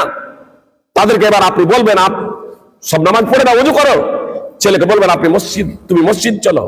এটা আমার এবং আপনার দায়িত্ব এবং কর্তব্য। কথা খুব মনোযোগ দিয়ে শুনুন, টাইম যেতে বেশি নাই। আসলে আমরা জান্নাত এবং জাহান্নাম দেখিনি তো, পৃথিবীর আগুন দেখেছি, তাই না? ভাইয়ের সাথে উদাহরণ দিই, ভাইয়ের সাথে যদি আমার ঝগড়া হয়, এখন যদি ঝগড়া হয়ে যায় আর 10 মিনিট পরে যদি ভাইয়ের বাড়িতে আগুন লেগে যায়, তা আমি নিভাতে যাব না? মানবিকতাটা এটাই বলে। আমরা অনেক সময় দেখেছি হিন্দু মুসলমানের বাড়ি, অনেক এটা ব্যতিক্রম কখনো হয় যে হিন্দু মুসলমান করছে বা মুসলমান হিন্দু করছে, আসলে প্রকৃত মুসলমান হিন্দুকে পারে না, প্রকৃত হিন্দু মুসলমানকে পারবে না, বুঝতে পেরেছেন? কিন্তু কখনো এগুলো ঘটে, সেটা স্বতন্ত্র ব্যাপার। কিন্তু অনেকে হিন্দু মুসলমানকে বাঁচায়, মুসলমান হিন্দুকে বাঁচায়। আমরা এটা দেখছি, ঝগড়া বিবাদ হলেও যখন বিপদে পড়ে তখন সঙ্গে সঙ্গে তাকে উদ্ধার করার জন্য আমরা প্রচেষ্টা করি। তো পৃথিবীর আগুনে যদি আমার বাড়িতে আগুন লেগে যায়, তাহলে আমি নিজের জীবন নিয়ে বেরিয়ে যাবো, এটা কেউ আমরা কিন্তু ভাববো না। আমার পরিবার পরিজনকে যথাসাধ্য বাঁচানোর প্রচেষ্টা করবো। বিভের ঘুমে যদি ঘুমিয়ে থাকে তাহলে টেনে হিঁচড়ে তাদেরকে জাগাবো, তাই না? শক্তি প্রয়োগ করে তাদেরকে জাগাবো যে না, এটা হতে পারে না, আমার চোখের সামনে এই পৃথিবীর আগুনে পড়ে যাবে, এটা অসম্ভব, এটা আবার চোখ সহ্য করতে পারবে না। সুপ্রিয় ভ্রাতৃবৃন্দ, ভগ্নীগণ, পৃথিবীর আগুনে তো সামান্য, পৃথিবীর আগুন তো ক্ষণস্থায়ী, আর এই পৃথিবীর জীবনটাও ক্ষণস্থায়ী। যদি আগুনে পুড়েই যেত তাহলে কি হতো? কিছুক্ষণ পরে জ্বলে পড়ে একটু চিৎকার চাচাবাজি করতে, একটু কষ্ট হতো, তারপরে জীবনটা শেষ। কিন্তু মৃত্যুর পরের জীবন, এটা যে অত্যন্ত কঠিন। জাহান্নামের আগুন যে পৃথিবীর আগুনের থেকে 69 গুণ বেশি তীক্ষ্ণ, পৃথিবীর আগুন থেকে জাহান্নামের আগুন 69 গুণ বেশি তীক্ষ্ণ এবং প্রখর। আর জাহান্নামের আগুনকে স্থায়িত্ব প্রদান করা হয়েছে। অপরাধীরা যারা জাহান্নামে যাবে তারাও স্থায়ীভাবে জাহান্নামে থাকবে। শুধু নামাজ যদি না পড়া হয়, অন্যান্য অপরাধ তো আছে, নামাজ যদি না পড়া হয়, সহিহ বুখারীতে হাদিস আছে, রাসূল সাল্লাল্লাহু আলাইহি সাল্লামকে দেখানো হয়েছিল একজন ব্যক্তি শুয়ে আছে, আর তার পাশে একজন ব্যক্তি পাথর হাতে দাঁড়িয়ে আছে। দাঁড়ানো ব্যক্তিটা পাথরটাকে মাথায় মারছে, চূর্ণ বিচূর্ণ হয়ে যাচ্ছে, ছিটকে গিয়ে পাথরটা পড়ছে, যতক্ষণে কুড়িয়ে নিয়ে আসছে ততক্ষণে আবার মাথাটা স্বাভাবিক হচ্ছে, আবার মারছে। এইভাবে কিয়ামত পর্যন্ত তাকে প্রহার করা হবে। যাকে প্রহার করা হচ্ছে সেই ব্যক্তিটা কি জানেন? সেই ব্যক্তিটা হচ্ছে যে কোরআন অনুযায়ী জীবনযাপন করে না, কোরআন পাঠ করে না, কোরআন অনুযায়ী জীবনযাপন করে না, ওয়ায়ানামু আনিস সালাতিল মাকতুবা, এবং নামাজ ছেড়ে ঘুমিয়ে থাকে। ইমাম বুখারী রাহিমাহুল্লাহ হাদিসটিকে 3 জায়গায় নিয়ে এসেছেন, একাধিক জায়গায় হতে পারে, আমি 3 জায়গায় সাধারণত বলছি, 1143, 1386 এবং 7047। মানে এই প্রসঙ্গটা জন্য এই 3টা জায়গা আপনাদের সামনে উল্লেখ করলাম। 1143 নম্বর হাদিসের ভাষ্যে ইমাম ইবনে হাজার আসকালানী রাহিমাহুল্লাহ, সহিহ বুখারীর ভাষ্যকার, তিনি লিখছেন যে ইমাম বুখারীর অনুচ্ছেদ রচনা দেখে যা বোঝা যায় তা হলো এই যে এই ব্যক্তি এশার নামাজ পড়তো না। এর অর্থ মানে অন্যান্য নামাজগুলো পড়তো, একবারে 5 ওয়াক্তের বেনামাজি ছিল এমনটি না, 5 ওয়াক্তের মধ্যে 1 ওয়াক্তের নামাজ পড়তো না। তো 1 ওয়াক্তের নামাজ না পড়ার জন্য মরার পর থেকে কিয়ামত পর্যন্ত যদি তাকে পাথর দিয়ে বারবার প্রহার করা হয়, তাহলে মুহাম্মদ সাল্লাল্লাহু আলাইহি ওয়াসাল্লাম জাহান্নামের ভয়াবহ শাস্তি দেখেছিলেন। এই জন্য কত ইবাদত করতেন জানেন? তার জন্য জান্নাত নির্ধারিত, অগ্র পশ্চাতে ত্রুটি বিচ্যুতি সব মাপ। তারপরে রাসূল সাল্লাল্লাহু আলাইহি ওয়াসাল্লাম কত ইবাদত করতেন জানেন? আয়েশা রাদিয়াল্লাহু তাআলা আনহা বলছেন, রাসূল সাল্লাল্লাহু আলাইহি ওয়াসাল্লাম একদা রাতে বললেন, আল্লাহ রাসূল বলছেন আমাকে, হ্যাঁ আয়েশা ছাড়ো, জারিনি আতাবাদুল লাইলাতি রব্বি, তুমি আমাকে ছাড়ো, আমি আমার রবের ইবাদত করব। আয়েশা রাদিয়াল্লাহু তাআলা আনহা একমাত্র কুমারী স্ত্রী ছিলেন, একমাত্র কুমারী স্ত্রী। প্রত্যেকদিন তার কাছে থাকতে পেতেন না রাত্রে। 1 সপ্তাহেরও বেশি সময় লাগতো তার কাছে আসতে, 1 সপ্তাহেরও বেশি সময় লাগতো তার কাছে আসতে, একমাত্র কুমারী স্ত্রী। আর সেই স্ত্রীকে রাসূল সাল্লাল্লাহু আলাইহি ওয়াসাল্লাম রাতের গভীর অংশে বলছেন যে হে আয়েশা তুমি আমাকে ছাড়ো, আমি আমার রবের ইবাদতে আমি মগ্ন হব, আমি আমার রবের ইবাদত করব। আয়েশা রাদিয়াল্লাহু তাআলা আনহা বলেছিলেন, ওয়াল্লাহি ইন্নী উহিব্বু কুরবাক, আল্লাহ রাসূল আমি আল্লাহর শপথ করে বলছি আপনার নৈকট্য আমি পছন্দ করি। আমি পছন্দ করি যে আপনি আমার বিছানায় থাকুন, একসাথে আমরা একই জায়গায় ঘুমিয়ে থাকি, একই জায়গায় একই বিছানায় আমরা শুয়ে থাকি, এটা আমার কাছে পছন্দনীয়। আল্লাহ রাসূল এটা আমি পছন্দ করি, আল্লাহর কসম করে বলছি। কিন্তু আমি এটাও পছন্দ করি যে যাতে আপনি খুশি হবেন, যা আপনার জন্য আনন্দদায়ক সেটাও আমি পছন্দ করি। অতএব আপনার জন্য যদি এটা আনন্দদায়ক হয়, আপনার জন্য যদি এটা খুশির বিষয় হয় যে আপনি রাতের এই গভীর অংশে আপনি দাঁড়াবেন, আল্লাহর ইবাদত করবেন, তাহলে আপনি দাঁড়াতে পারেন। আল্লাহ রাসূল সাল্লাল্লাহু আলাইহি ওয়াসাল্লাম দাঁড়ালেন, নামাজ পড়ছেন, এত অঝোর নয়নে কাঁদতে শুরু করলেন নামাজে, যখন লোকজন সব ঘুমিয়ে আছে, লোকজন সব ঘুমিয়ে আছে, কাকে দেখাবেন, কে দেখবে? ঘুমিয়ে আছেন লোকজন, তো কি প্রয়োজন? যার আগের পরের সব ত্রুটি বিচ্যুতি আল্লাহ ক্ষমা করে দিয়েছেন, যার জন্য জান্নাত নির্ধারিত, এত ক্রন্দনের কারণ কি? মুহাম্মদ সাল্লাল্লাহু আলাইহি ওয়াসাল্লাম কাঁদছেন, আয়েশা রাদিয়াল্লাহু তাআলা আনহা বলছেন হাত্তা বাল্লা লিহিয়াতু, রাসূল সাল্লাল্লাহু আলাইহি ওয়াসাল্লামের দাড়ি ভিজে গেল। কতটা কেঁদেছিলেন, কতটা কাঁদলে দাড়ি ভিজে যায়। ফালাম ইয়াজাল ইয়াবকি, অব্যাহত ধারায় কেঁদে চলেছেন। হাত্তা বাল্লাল আরদ, অবশেষে মাটি সিক্ত হয়ে গেল অশ্রুতে, চোখের পানি দ্বারা মাটি ভিজে গেল। ফজরের সময় হলে বেলাল রাদিয়াল্লাহু তাআলা আনহু এসে আজান দিতে শুরু করলেন। আজান শেষে বেলালের দিকে বেলাল আল্লাহ রাসূল সাল্লাল্লাহু আলাইহি ওয়াসাল্লামের চেহারায় মোবারক দিকে তাকাচ্ছেন, কেঁদে চলেছেন। বেলাল রাদিয়াল্লাহু তাআলা আনহু প্রশ্ন করছেন, জিজ্ঞেস করছেন, লিমা তাবকি ইয়া রাসূলুল্লাহ, হে আল্লাহ রাসূল আপনি কাঁদেন কেন? আপনি এত কাঁদেন কেন? আপনার তো আগের পরে সব ত্রুটি বিচ্যুতি আল্লাহ তাআলা ক্ষমা করে দিয়েছেন। মুহাম্মদ সাল্লাল্লাহু আলাইহি ওয়াসাল্লাম বললেন, আফালা আকুনু আবদান শাকুরা, আমি কি আল্লাহ তাআলার কৃতজ্ঞশীল বান্দা হব না? আমি কি আল্লাহ তাআলার কৃতজ্ঞশীল বান্দা হব না? তারপরে বললেন, রাত্রে আয়াত অবতীর্ণ হয়েছে, রাত্রে আয়াত অবতীর্ণ হয়েছে, ওয়াইলুল লিমান কারাহা ওয়া লাম ইয়াতাফাক্কার ফিহা, যে আল্লাহর আয়াত পড়বে অথচ তা নিয়ে গবেষণা করবে না, তার জন্য ধ্বংস।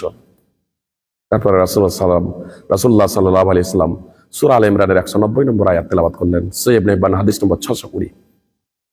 আমরা যদি কোরআন বুঝে পড়তাম, বুঝে যদি অধ্যয়ন করতাম, তাহলে অবশ্যই আমাদের চিত্রটাই পরিবর্তন হয়ে যেত। পরিশেষে আপনাদের কাছে আমার বিনীত অনুরোধ, আসুন কোরআনকে বুঝে পড়ার প্রচেষ্টা করি। আলহামদুলিল্লাহ আমাদের প্রত্যেকটা পাড়ায় পাড়ায় মসজিদ আছে, আমাদের এবাদতগুলো সঠিক হচ্ছে কিনা এটাও আমরা ঝালিয়ে নিই, নামাজেরও প্রশিক্ষণ নেই, তাওহীদ সেটাও আমরা ভালোভাবে করি, কি কি কারণে ইসলাম বিনষ্ট হয়ে যায় সেগুলো জানি, ইসলামের মৌলিক বিষয়গুলো আমরা অবগত হই।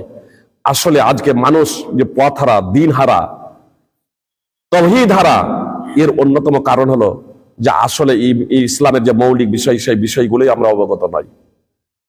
সত্যি আমরা আল্লাহ তাআলার সম্পর্কে, আল্লাহর পরিচয় সম্পর্কে অবগত নয়, যে কারণে আজ এত জালসা, এত প্রোগ্রাম এত প্রচার পাবলিসিটি হওয়া সত্ত্বেও আজকে আমাদের মাঝে নামাজের মতো ইবাদতে আমাদের 95% আমাদের সন্তান সন্ততি, আত্মীয় স্বজন, তারাই আপনার গাফেল এবং সুস্থি প্রদর্শন করে চলেছে। সুপ্রিয় ভাতৃবৃন্দ, আমি শুধু আপনাদের এতটুকু বলতে চাই, সত্যি যদি আমরা আমাদের ছেলে মেয়েকে আমরা আমাদের আত্মীয় স্বজনকে, পাড়া প্রতিবেশীকে ভালোবেসে থাকি, তাহলে কি করে আমি এবং আপনি নিশ্চিন্তে ঘুমাতে পারি বলুন তো? আমার যে ছেলেটা, আমার যে মেয়েটা, আমার যে স্ত্রী বা স্বামী নামাজ পড়ে না, আর সে যদি ওই অবস্থায় যদি মরে যায়, তাহলে যে জাহান্নামে যাবে। আর কিয়ামতের দিন ফাইসালা হবে জান্নাত এবং জাহান্নামের। তার আগে পর্যন্ত সহিহ বুখারীর হাদিসের বর্ণনা অনুযায়ী কিয়ামত পর্যন্ত যে তাকে পাথর দিয়ে প্রহার করা হবে, এটা কম ছোট্ট বিষয়? এর জন্য দৃঢ় প্রতিজ্ঞাবদ্ধ হন।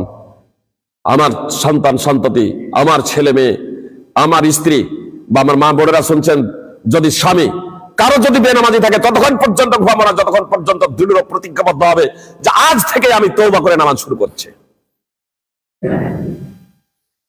ইসলামের চর্চা করুন ভাই। আর আগে কথা বাড়াচ্ছি না, 7 মিনিট টাইম একটু আপনাদের বেশি নিয়েছি, এজন্য ক্ষমা প্রার্থী। আপনাদের কাছে আমার বিনীত অনুরোধ, আলোচনায় বসুন, ইসলামকে জানুন, ইসলামকে বুঝুন। পরিশেষে এই কথাই বলবো যে আমরা দাওয়াত এবং তাবলীগের কাজ এর জন্যই করব যে আমাদের নিজেদের মুক্তির জন্য, নিজেদের পরিত্রাণের জন্য, আল্লাহ তাআলার সন্তুষ্টির জন্য।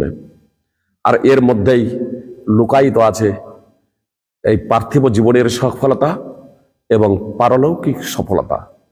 যেদিন আমরা এই কাজে কোরআন এবং সুন্নাহকে বুঝে নবী রাসূলদের উত্তরাধিকার হিসেবে সেই দায়িত্বটা যথাযথভাবে পালন করতে আমরা সক্ষম হব, জেনে রাখবেন এই পৃথিবীতে শাসন কিন্তু আপনারাই করবেন, এই পৃথিবীতে রাজত্ব কিন্তু আপনাদেরই হবে, পৃথিবীতে রাজত্ব আপনাদেরই হবে, শাসন ক্ষমতা আপনাদেরই হবে, তথা মুসলমানদের আমাদের হবে ইনশাআল্লাহ। আল্লাহ তাআলা, হে আল্লাহ, তুমি নিজ রহমতে আমাদের চলতে ফিরতে উঠতে বসতে যা কিছু ত্রুটি বিচ্যুতি হয়ে গেছে, আল্লাহ তুমি ক্ষমা করে দাও। হে আল্লাহ, তোমার কাছে আমরা প্রার্থী, ক্ষমা প্রার্থী। হে আল্লাহ, তোমাকে আমরা সেইভাবে ডাকতে জানি না। হে আল্লাহ, তুমি আমাদের সেই ভাষা দাও, সেই তৌফিক দাও, সেই ক্ষমতা দাও।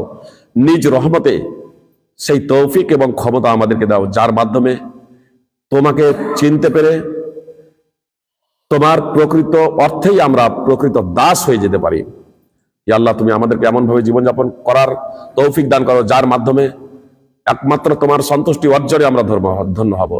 একমাত্র আমরা তোমারই সন্তুষ্টি চাই। সার্বিক জীবনে যাতে একমাত্র তোমারই দাসত্ব করতে পারি এবং তোমার সর্বশেষ রাসূল মুহাম্মদ সাল্লাল্লাহু আলাইহি ওয়াসাল্লামের পদ্ধতি অনুযায়ী জীবনযাপন করতে পারি, সেই তৌফিক তুমি আমাদেরকে দান করো। আমিন। আকুলু কাউলি হাযা আস্তাগফিরুল্লাহ লি ওয়া লাকুম ওয়া লিসাইরিল মুসলিমিন।